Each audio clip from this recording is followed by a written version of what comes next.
and welcome to the Foster Files, a podcast about animal rescue and animal welfare. My name is Kelly, and every week I talk about the issues surrounding animals in this country and the people who are passionate about making their lives better. Gonna do a solo episode today. It's still snowy outside and cold, and it's Super Bowl Sunday. I am rooting for Team Bad Bunny all the way. But I figured I'd sneak in a little bit of a conversation about some feedback I hear in the rescue world. On today's episode, I want to talk about something I hear a lot, especially since we just went through the holiday season. When I talk about fostering and adopting, or if I ask someone where they got their new dog, about half the time I hear pushback as to why they bought a dog instead of adopting one. I often hear things like, it was important we got a puppy so we could control how it grows up or control the training. Or I'll hear, I wanted a specific breed because of their temperament, or went to a reputable breeder. Um, and doing that is just as important as adopting. I'm going to save that last objection for another episode where I can really dig into it. But for today, I want to focus on the first two. I can't even begin to tell you how frustrating it is for shelter and rescue volunteers to hear that someone went to a breeder because they think that puppies aren't available at shelters and rescues. The reality of the situation is if your requirement is simply that you have a young dog, shelters and rescues get puppies all the time. I mean, even at the rescue that I'm at, Cross Your Paws, we get a litter of puppies almost weekly. And it's not uncommon for us to get a litter of puppies that are either born while they're with the rescue or had just been born and aren't even available for adoption yet.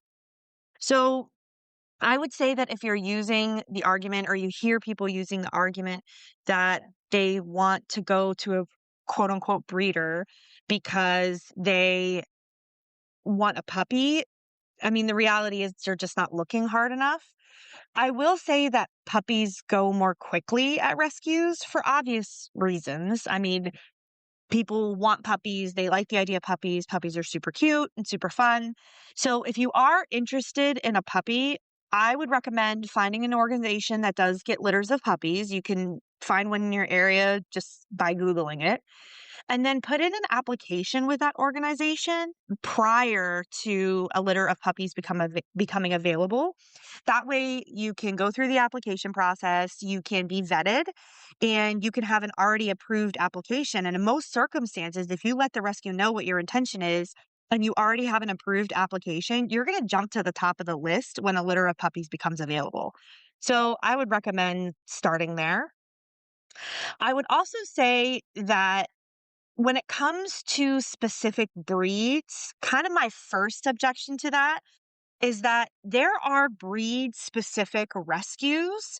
And I just want to, I'm going to try to share my screen and see if that comes up for anybody that is following along on YouTube. But I wanted to, let's see here.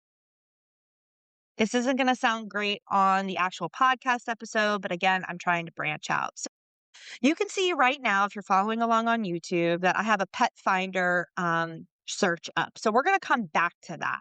But for now, I wanted to go to Google and I just wanted to look for a breed specific rescue. So I'm going to start with greyhounds. Greyhound rescue near me. I haven't done this before right now, but literally right away, I found two greyhound specific rescues within a few miles of where I live. Definitely both of them are within an hour drive. And then there are even more, if I search a little bit further, there are even more that do become available to me as close, I mean, as far away as State College, which is like the middle of the state. But again, we're talking about within a 3-hour drive of Pittsburgh. How about golden retrievers? And I'm going with like really common breeds that people love and people ask about. So again, golden retriever rescues. There's one further away in the Delaware Valley that's about a 6-hour drive from me. But oh, look, if I look at my map here, I've got golden retriever rescues in Pennsylvania, mountain OPK Goldens, Briar Ridge Goldens. Oh no, those are breeders. Never mind. That kind of defeats my entire purpose of what I'm talking about. But let me go back down here. Delaware Valley Golden Retriever Rescue is in the Delaware Valley. That's probably going to be about a 5 or 6 hour drive. Almost Heaven Golden Retriever Rescue. That's in Capkin Bridge, West Virginia. I don't know. That's probably close to a 4 hour drive, maybe a little bit longer without me actually specifically looking it up. So again, we are talking about something that can be done. And then obviously what this Google search has shown me is that you have to be careful that when you put in a rescue for a specific breed, you're not getting a breeder that's doing a really good job of figuring out their algorithm. And I could do this for any breed that I'm thinking of. I'm sure that if you get into a little bit more of a rare breed, you might have a situation where you have to go a little further to find that breed at a specific rescue. However, that kind of puts me back to that pet finder page I was looking at. So again, if you're following along on YouTube, you'll see that I'm pulling up just a particular, just the home page of Pet Finder. And I'm going to put in Pittsburgh, PA, and I'm going to put in dog, and I'm going to let the search tool do its. Okay. So now I'm within a 100-mile radius of Pittsburgh, Pennsylvania, which is, as you guys know, where I live.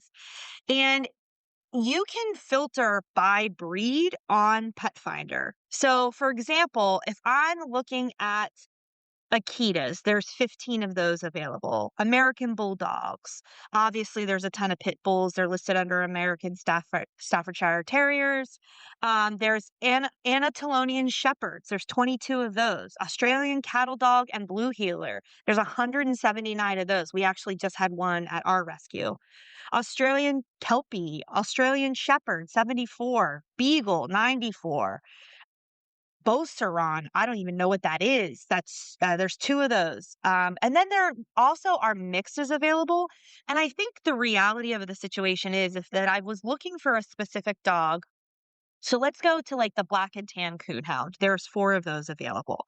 I may have to go and look at those 4 that are available to me, and I may have to, make sure that they're not necessarily a mix. But the reality of it is, I think this is showing you these dogs are available. I don't know why my screen is loading super slow. Okay, so I went to a blue lacy. I didn't even know what a blue lacy is, to be totally honest with you. But there are a couple of blue lacies that are coming up. And again, many of them are mixes, but you can find aspects of the breed and you can find mixes of the breed you're looking for. And to be totally honest, we have had purebreds come through Cross Your Paws. I've heard of other rescues in my area, other shelters in my area have purebreds that come through. Friends of ours just adopted this beautiful hound dog that has like the sweetest temperament, and he was literally abandoned in a house and they just adopted him and he's such a good boy. So I just struggle to understand that argument of, well, this specific dog isn't available at a rescue when, I mean, how hard did you really look? Like, I don't know. I wonder sometimes if people are under this impression that a breeder, and I'm using air quotes for a reason, because not every place you can buy puppies, most places you can buy puppies are not reputable and um, responsible breeders. But for some reason, these breeders that you can pay hundreds or thousands of dollars for a dog, they're somehow more reputable than your local shelter that's just trying to save lives and your local rescue that's just trying to save lives. I don't get it. I really don't. I reached out to AKC because they have a whole resource on their website. I'm going to stop sharing my screen now. But they have a whole resource on their website about what to look for if you're looking for a responsible breeder versus a breeder that might not be responsible. And so I'd really love to talk to somebody at AKC about that because, again, I can almost guarantee you if you find 10 quote unquote breeders in your zip code, maybe one of them is an actual responsible breeder that's actually doing the health testing, is actually breeding, not just to have, litters upon litters upon litters available, but are doing it in a responsible way. So just be mindful of that. And if you're somebody that's already into rescue, which you probably are if you're listening to this podcast, I would encourage you to talk to your friends about it. If your friends say something like, oh, well, I want a specific type of dog, so I'm not going to be able to rescue it, pull up Pet Finder on your phone right then and there and Google the breed and look it up and show them a dog. I actually told this story before, but Michael's cousin said that to me about a year ago. She said, oh, well, I would want a very particular breed. And so I Googled it and I found one within like 50 miles of her available at a rescue. So I don't know. It's just something that I wanted to put out there. I know we just passed the holiday season. And unfortunately, we see a lot of these breeds come back into the rescue after people assume that because they're going to a quote unquote breeder and getting a certain breed that they can expect a certain temperament. And that's just not reality either. You can't, just like you can't predict how a human being is going to act in situations, you can't predict how a dog is going to act just because it has a certain temperament. So, what I'm going to do for the foster spotlight today is I am going to narrow down my search to 25 miles and I'm going to share my screen again. And I am just going to pick, let's see here. I'm just going to pick a dog near me and talk about them for the foster spotlight. So, let's take a look here. Wait for it to load. Oh, look at this sweet girl. So the foster spotlight for today is a sweet girl named Kiki. She is a Carolina dog and blackmouth cur mix, and it looks like they're estimating that she's an adult between 3 and 8 years old. They're calling her affectionate, curious, friendly, funny, gentle, loving, loyal, smart, and playful. She is spayed and neutered and vaccinated, or excuse me, she's just spayed. She can't be both. Vaccinated.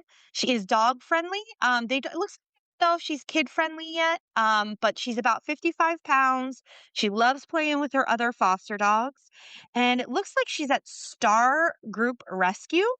And they are located in Texas, which means that they are working with a shelter in Pittsburgh in order to transfer dogs up here. So if you're in the Corpus, I think it said Corpus Christi, I can't even remember. Corpus Christi, Texas area, or you're in the Pittsburgh area and you are willing to wait for an organization to bring Kiki up, you should take a look at Kiki. I'm going to go ahead and put her link in the show notes. And I just wanted to talk a little bit today about why you can find the dog of your dreams available at any shelter. But I wanted to remind you guys to please follow the podcast on Instagram. You can get it on Apple Podcasts, Spotify, and like I said, now on YouTube, which is really exciting. But make sure that you are emailing me if you have an idea for an episode that I need to be exercising. You can email me at the Foster Files Podcast at Gmail. Like I said, the Instagram handle is the Foster Files Podcast on Instagram. And be sure to be kind to yourself and be kind to animals. Have an awesome day. Bye bye.